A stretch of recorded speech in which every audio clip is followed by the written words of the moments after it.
Man, it's been a while, huh? Middle-aged guy here, and my soon-to-be new, I guess, hybrid office slash recording area. I've started to get into some voiceover work. Fingers crossed, turns out good. I've started a few projects already, so hopefully we'll be doing good with that.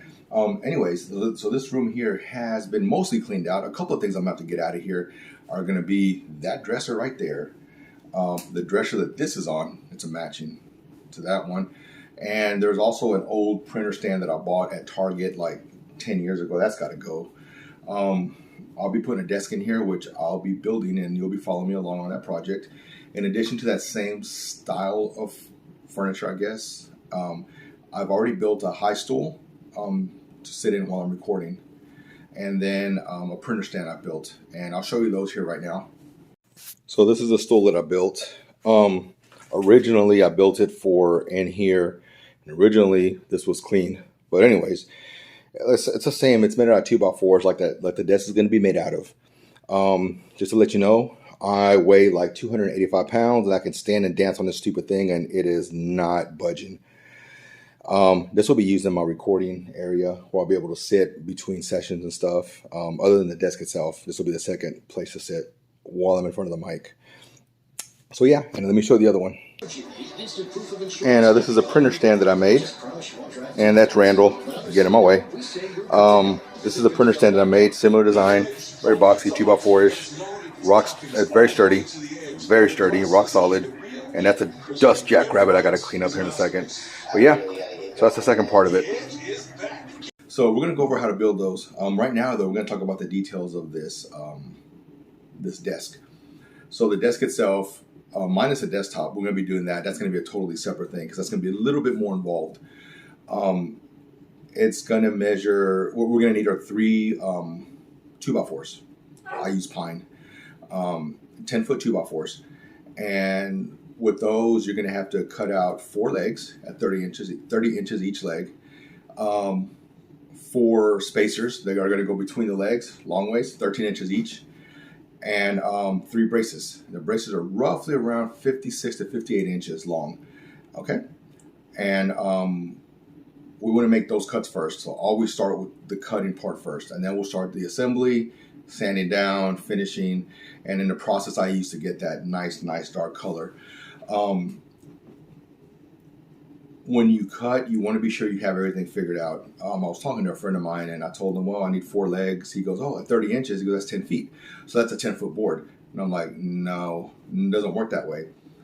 You're not accounting for the width of that blade. So if you take that blade, is probably like a 1/16 of an inch wide maybe, and you take a 1/16 of an inch off of every cut, and you make, say, 3 cuts for those 4 boards, you're going to come up about a 1/4 of an inch short on one leg. It's going to be sawdust.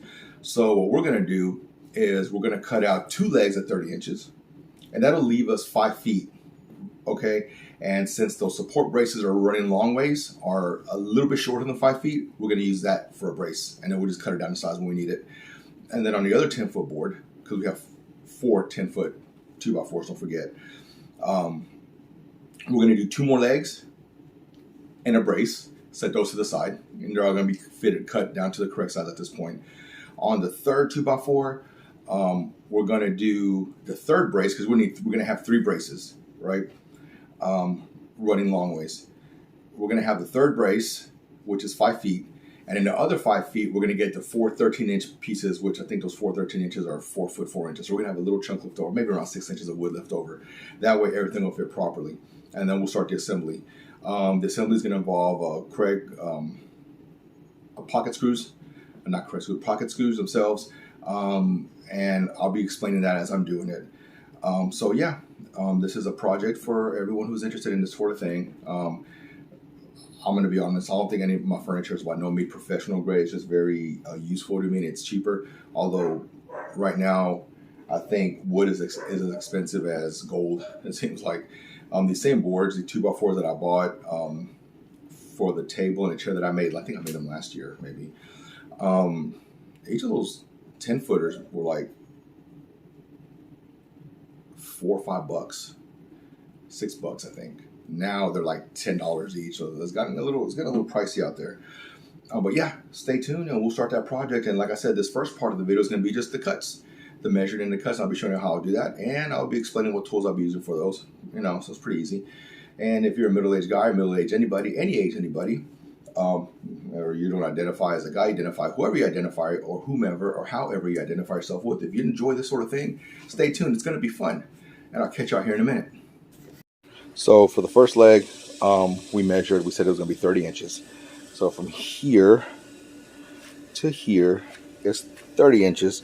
I measured, and it's right, just the angle, but it is at 30. I drew my line with my straight edge and measured again just to make sure it's where I need it to be, and it is.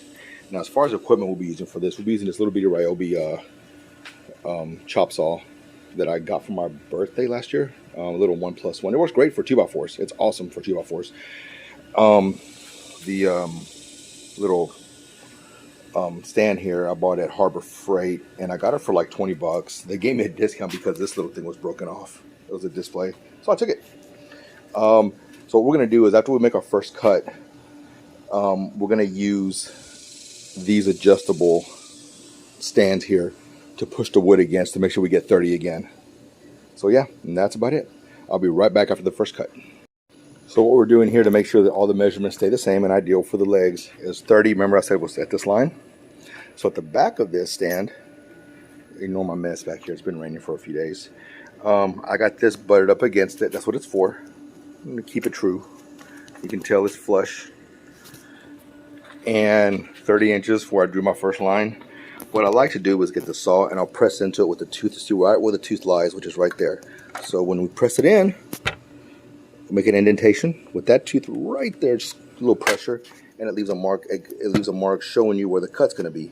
So that's where we want it, at 30. So once I make this cut, and this has already been preset, I'll just simply slide this over here and make the second cut for the second leg. I'll grab another board and do it again 2 more times, and then I can make the adjustments for the stability ones that are going to go lengthwise. And I'll do those here in a second as soon as I make these first cuts, and I'll show you what I'm looking at. So right after my first cut, nice smooth cut. With these chop saws, especially these battery powered ones, the 18-volt one, it works great. I love it. You want to take your time though and just kind of hit that trigger, let it spool up for a sec, and then slowly push it down. Let the blade cut. Don't push it. Don't force it. So now we're going to slide this over right there to this end right here and push up against that backstop. All right, where it stops on its own. Put my guard down here again to keep it in place. All right, just make sure that's flush. Make sure everything is flush and up against the edges like that. Yep, perfect.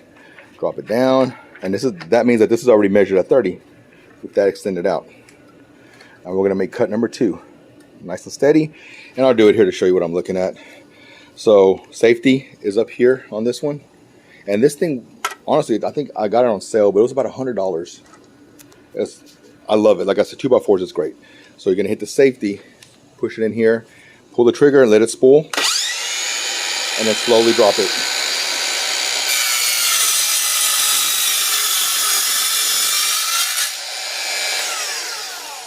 Release and come up, and bam. It's the second one at 30. See that? Nice and flush. On the back side, nice and flush. This is going to be that long part of the table that's going to really just run lengthwise for me. So I need to cut this down by 4 inches, but I'm going to do that in a minute. I got to do 2 more legs, remember. So I'm going to grab another 10-footer, chop off 2, and then we'll make the adjustments for these. Be right back. So one more thing I want to do with the wood, since this is going to be the legs, and this is most likely going to be the bottom of the leg for the most part, that's what I'm assuming. I'll try to cut the cleaner parts. As you can see, this one's a little disheveled, and you can see my fan club there through this dirty glass because they keep pawing at it. So we have this one, leg number 3, matched up, pushed up against the edge, pushed up against the edge. I'm going to have this down to keep it steady, and we're going to make the third cut. So once again, we're at 56 for the long part, and remember we need 3 of these. So we got this one and this is after cutting 2 legs down from that 10-foot piece. We're going to set it up, cut it, and then grab the other one we got against the wall and cut it too, using the same method we did by setting the length, adjusting the length on that little arm there. So make sure all our cuts stay the same. And there it is, all my cuts. 3 long pieces. It's going to go along the back of the desk as a brace, and one below it, right? And then one at the front of the desk, but there's going to be no bottom part because that's where my feet are going to go. The 13-inch spacers are going to go this way, and that's going to determine the width of the table more or less. The table overall width I'm looking at is about 22 inches. And then, of course, the 4 legs. So all this cutting and measuring only took about 10 minutes. We're done here.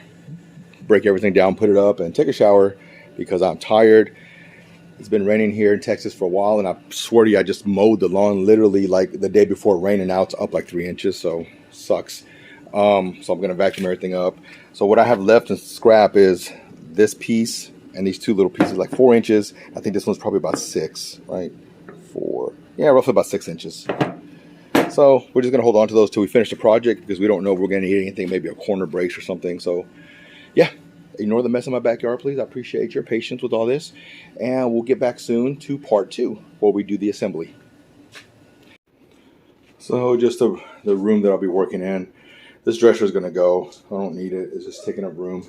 Like I said before, that dresser is going to go. These I just put up just to block out some of the sound because it's a single pane window back there and to block out all the light.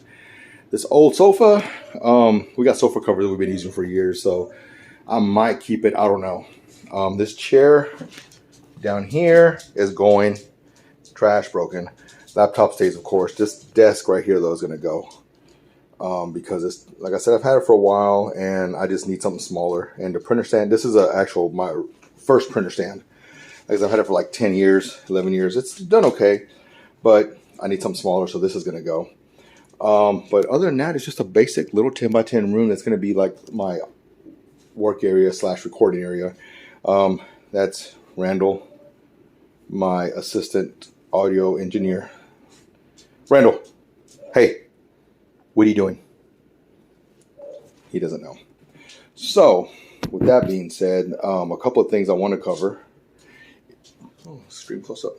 So, let me take a seat over here real quick, just because I'm tired of walking around. Oh yeah, sweat. Oh yeah, Crow Nutrition. It's my friend's supplement company. He has good stuff. Excuse me for 1 second. So, we've decided, him and I, to tell you that so the wood that we're using is a pine. It's a kiln dried pine wood. It's usually for like studs and stuff like that. It's pretty dry. The reason I use it, and it's very rough cut wood, is because when you start putting this kind of rustic looking furniture together, it's a lot more forgiving than buying finished furniture that's been planed and sanded down, because you make a mistake on that, oh my goodness, it's going to be amplified. So at least with this one, any little chips, dings, anything like that happens, any non-consistencies, it looks like it's part of the grand scheme. And so yeah, that's why I use that. And like I said, part 2 coming soon. So I appreciate your patience in all this, and for you it'll be not too long till part 2 comes up. For me, it's maybe a little bit longer. I'll upload this here in a minute. But thank you so much for your patience and for your support. Like, share, subscribe, all that other good stuff. And I'll be back with y'all, middle-aged guy, signing off this time until part 2.